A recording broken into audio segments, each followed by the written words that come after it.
Hello दोस्तों, आज हम बताएंगे केवीएस 2025 का कंप्लीट सिलेबस क्या है सिलेक्शन प्रोसेस क्या है, इसमें एलिजिबिलिटी और एज रिलैक्सेशन क्या है। अभी बहुत जल्द ही एक महीने के अंदर यानी अप्रैल के लास्ट तक जो है इसकी वैकेंसी आने वाली है, बहुत बड़ी वैकेंसी। और टीजीटी, पीजीटी, पीआरटी हर एक लेवल पे आने वाली। बहुत सारे ऐसे नए अभ्यर्थी हैं जिनको पता नहीं इसका सिलेबस और कैसे तैयारी स्टार्ट करें, समय भी बहुत कम है। इस वीडियो के लास्ट तक हम बहुत सारी चीजें आपको बताएंगे, बस आपको वीडियो के लास्ट तक बने रहना, चैनल को सब्सक्राइब करके बेल आइकन प्रेस कर देना। दोस्तों यहाँ पे चलिए स्टार्ट करते हैं केवीएस 2025 का ये कंप्लीट सिलेबस यहाँ पे, और सारी चीजें कैसे आपको तैयारी करनी है सब चीजें हम बताएंगे। यहाँ पे पहला नंबर यहाँ पे है पीआरटी है। पीआरटी में क्या है, देखिए यहाँ पे सबसे पहले जो पेपर है, इस पेपर को जो है इनके सिलेबस को 5 भागों में डिवाइड कर दिया गया, 5 पार्ट में। अब देखिए पहला पार्ट जो है यहाँ पे हम आपको बताएंगे, सॉरी 4 पार्टों में डिवाइड किया गया।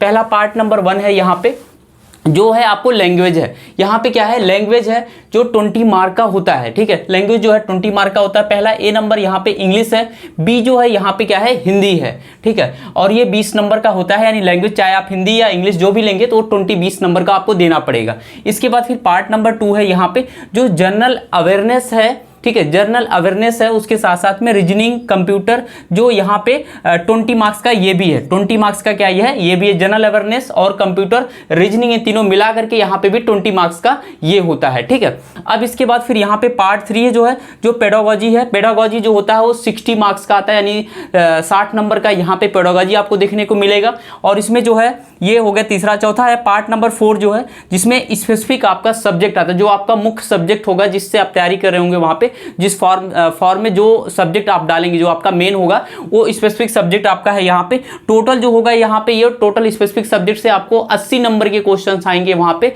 और 80 नंबर में यहाँ पे देखिए क्या क्या, हिंदी, इंग्लिश, ईवीएस, मैथ्स, इन सब की जो भी आपको स्पेसिफिक इसमें से सब्जेक्ट होगा उसकी तैयारी आपको जो है यहाँ पे एनसीईआरटी बेस पे करना है। एनसीईआरटी की बुक पढ़ना है, एनसीईआरटी से ज़्यादा क्वेश्चन यहाँ पे पूछे जाते हैं, तो आपको एनसीईआरटी यहाँ पे पढ़ डालनी है। हिंदी, इंग्लिश, ईवीएस, मैथ्स जो भी होगा आपको सब्जेक्ट इसमें लिए होंगे उसको आप कर लेना। ठीक है, अब चलिए यहाँ पे हम स्टार्ट करते हैं। देखते हैं यहाँ पे, देखिए यहाँ पे पार्ट नंबर नेक्स्ट है आपका टीजीटी, पीजीटी। अभी तक मैंने पीआरटी बताया। पीआरटी के लिए एलिजिबल वही स्टूडेंट हैं जो जो वहाँ पे बीटीसी या डीएलएड किए हुए हैं, वो लोग यहाँ पे पीआरटी में डाल सकते हैं। आपको पता है बीएड वालों को बाहर कर दिया है, तो बीएड वालों को भी वहाँ पे केवीएस में नहीं लिया जा सकता, यानी पीआरटी में वो नहीं देख सकते हैं। अब यहाँ पे देखिए टीजीटी, पीजीटी वाले जो है यहाँ पे उनका क्या है सिलेबस, देखिए पार्ट नंबर 1 में है यहाँ पे लैंग्वेज भी, इसमें भी 20 नंबर का, मतलब वही सेम चीजें यहाँ पे भी है। 20 नंबर का लैंग्वेज होगा, ए चाहे इंग्लिश लीजिए आप लैंग्वेज, चाहे हिंदी लीजिए, दोनों में से एक चूज करना होगा। उसके बाद फिर पार्ट नंबर 2 है जिसमें जनरल अवेयरनेस है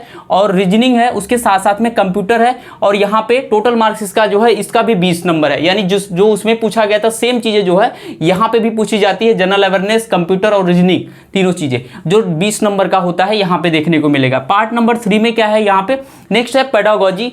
जो पेडागोजी आपको यहाँ पे 60 नंबर को, यानी पीआरटी में आपको मैंने अभी यहाँ पे बताया था ये 60 नंबर को देखने को मिला था, यहाँ पे आपको 40 नंबर का जो है यहाँ पे पेडागोजी आता है। इसके बाद पार्ट नंबर 4 है जो स्पेसिफिक सब्जेक्ट है।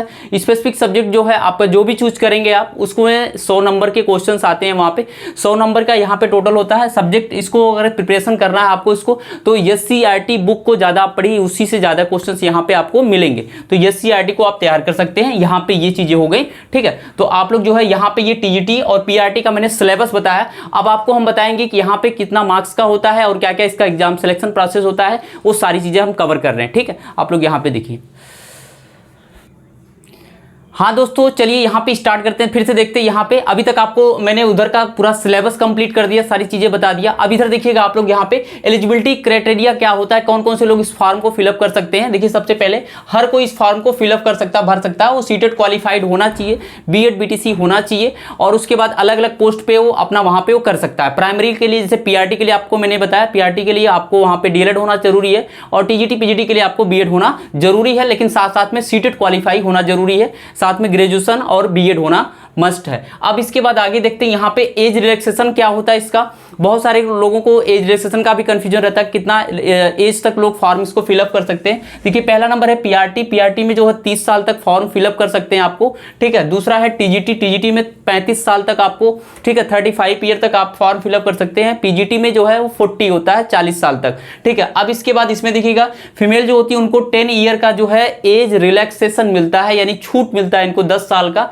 यानी ये 10 साल तक जो है फिर से और फॉर्म अपने फिलअप कर सकते हैं। अगर कोई 30 होगा तो वहां पे 40 साल तक, 35 होगा तो फिर वहाँ पे अपना आगे बढ़ जाएगा। पीजीटी में भी सेम वही होता है, ठीक है। इस तरीके से फीमेल में होता है। आगे नेक्स्ट है, यहाँ पे है नेक्स्ट है मोड ऑफ सिलेक्शन क्या होता है इसका। मोड ऑफ सिलेक्शन क्या होता है इसके बारे में भी आप जान लीजिए, कैसे कैसे आपको यहाँ पे एग्जाम देने हैं, क्या क्या प्रोसेस होता है इसका। देखिए इसके दो प्रोसेस होते हैं, पहला होता है रिटन एग्जाम, दूसरा होता है यहाँ पे इंटरव्यू या डेमो क्लास, ठीक है।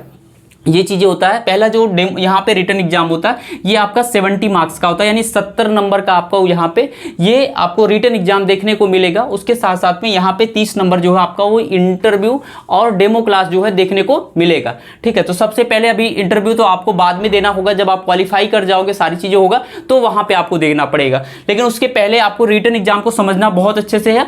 रिटन एग्जाम क्या है आपका, ये 180 नंबर का होगा, जैसा कि मैंने आपको सिलेबस में बता दिया। टोटल जो हो 180 नंबर का रिटन एग्जाम यहाँ पे होता है। अब 180 नंबर में आपको जो है यहाँ पे 180 नंबर का जो होगा इसमें देखिएगा पीआरटी है ना, ये आपको मैं परसेंटेज बता रहा हूँ यहाँ पे। और यहाँ पे देखिए 180 नंबर का जो है यहाँ पे होगा 180 में पीआरटी, टीजीटी, पीजीटी ये सब तीनों के तीनों जो है यहाँ पे 180 नंबर में आपको रिटन एग्जाम देने होंगे, ठीक है। ये 70 आपको परसेंटेज मैंने बताया, 30 ये परसेंटेज आप यहाँ पे नंबर मत समझिएगा यहाँ पे, हाँ ये चीजें हो गई, ठीक है। इतनी चीजें आपको क्लियर समझ में आ गया। अब देखिएगा यहाँ पे अब क्या होगा, यहाँ पे टोटल अब रिटन एग्जाम की बारी आती है। रिटन में क्या क्या चीजें होता है, जैसे रिटन में क्या है, टोटल मार्क जो है 180 होता है, ठीक है। टाइम जो होता है इसका ड्यूरेशन जो होता है वो 3 आवर्स होता है, यानी 3 घंटे में जो है पेपर आपको देना पड़ेगा। पेपर जो होगा आपका वहाँ पे वो सीबीटी फॉर्म में होगा, यानी आपको कंप्यूटर बेस्ड टेस्ट होगा, ठीक है। ये हो गया। उसके साथ साथ में निगेटिव मार्किंग, बहुत सारे लोगों को कन्फ्यूजन रहता है निगेटिव मार्किंग होगा कि नहीं होगा, लेकिन यहाँ पे निगेटिव मार्किंग जो है यहाँ पे नहीं होता है। आप तुक्के मार सकते हो, आप कैसे भी क्वेश्चन करके आ सकते हो, कोई दिक्कत नहीं है। आपका मार्क्स वहां पे नहीं कटने वाला है यहाँ पे। और उसके साथ साथ में यहाँ पे नॉर्मलाइजेशन जो है यहाँ पे होता है। नॉर्मलाइजेशन इसलिए होता है क्योंकि यहाँ पे ये कई शिफ्ट में पेपर को लेता है, ठीक है। यहाँ पे कई शिफ्ट में पेपर को लेता है। इसके साथ साथ में मैं आपको एक चीज़ और बता दूं, सैलरी इसका एकोमोडेशन जो होता है बहुत हाई होता है, बहुत अच्छा होता है। पीआरटी लेवल का, टीजीटी, पीजीटी, इसमें सैलरी बहुत अच्छी होती है। आपको देश की किसी भी कोने में यहाँ पे भेजा जा सकता है, किसी केंद्रीय विद्यालय में आपको पढ़ाने के लिए। तो वहाँ पे एकोमोडेशन से लेकर सारी वो चीज़ें जो फैसिलिटीज उसको मिलती है वो बहुत अच्छी मिलती है। तो इस तरीके से आप इस भर्ती को देख सकते हैं। अप्रैल के लास्ट तक इसका नोटिफिकेशन आ सकता है और बहुत जल्द ही जो है आपको ये सारी चीजें क्लियर मैंने कर दिया। और जो है आपको एक नेक्स्ट वीडियो में लेके आएंगे, कैसे कैसे आपको क्या क्या प्रिपरेशन करना, वो सारी चीजों के लिए वीडियो बनाएंगे। Thank you. वीडियो को लाइक करना, चैनल को सब्सक्राइब करना। Thank you.